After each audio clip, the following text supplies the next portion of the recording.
Hi Hocam. Today I will try to demonstrate the final project.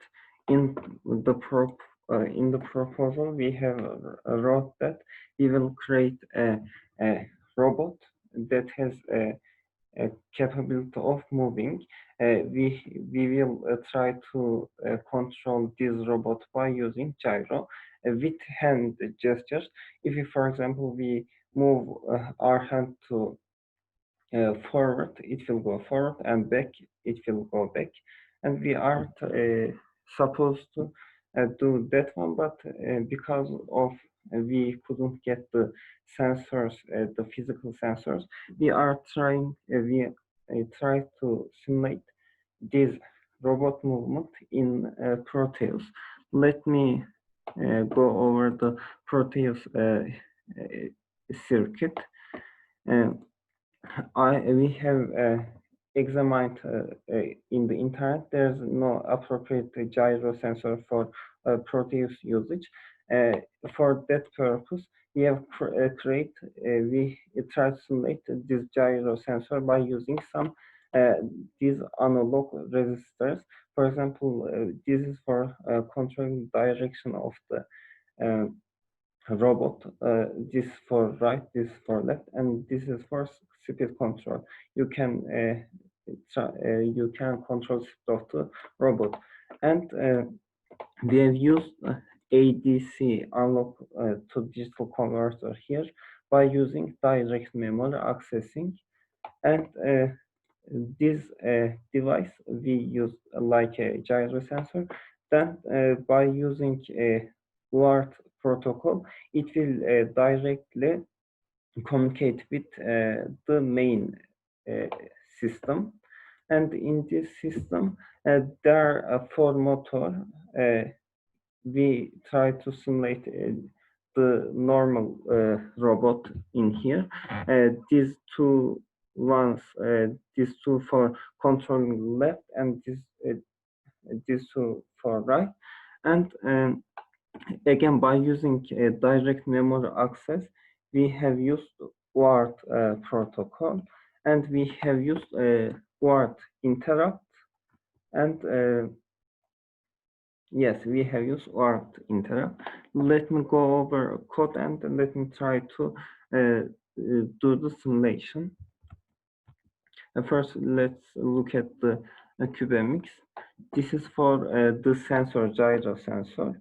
There's UART protocol, and there's ADC to analog input. In this analog input, we have used direct memory access, like I said. Then let's look at the other main computer. In here, to control the motors, we have used a timer and PWM generator. And there is another, there are two UART actually. And we have in this UART, we are using direct memory access for accessing and receiving the data. Let me go to the code. This is for, yes, gyro one.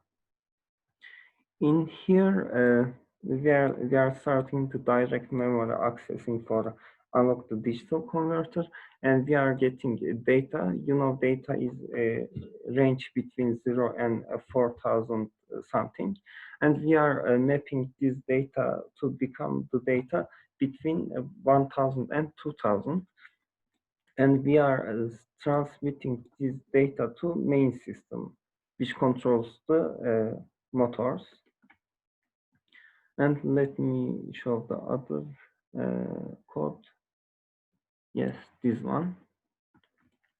In here, we are starting the UART protocol, and we are enabling IT for interrupt control, and we are enabling direct memory accessing. In here, we are starting the timer for PWM generator. And in here, we are receiving the data by using interrupt control. And to debugging purpose, we are transmitting to virtual screen.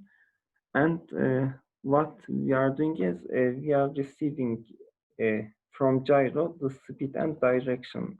And we are, by using this speed and direction information, we are running the motors. Let's look at the how to run motor. By using this code block, we are writing a timer channel 1 to, for example, speed. Why we did this kind of thing? Because this 1 and 4 channel controlling the uh, right of the right wheels, and this controls the left wheels. And we are writing PWM speed and direction to control the robot. And let me show the simulation. I have to select the hex file in my desktop. This is for yes, I have choose this one, and I have choose this one, and let me start the simulation. Like I said, we have to use virtual terminal for debugging. Let me try to explain what are they. In here, we are, if we play with these things, in here the value is changing. We get value from analog to digital. We are converting, and by using this route, we are trying to transfer this information in the main system. In here, we are getting the transmitted data, and by using this data, we are trying to how to say, we are trying to control the motors. And there are some problems actually because of Proteus. Sometimes these motors are not working. And let me try to re-simulate and show that this is because of not code, because of Proteus. As you can see, these are working now. And that's all for our final project. Thanks for listening.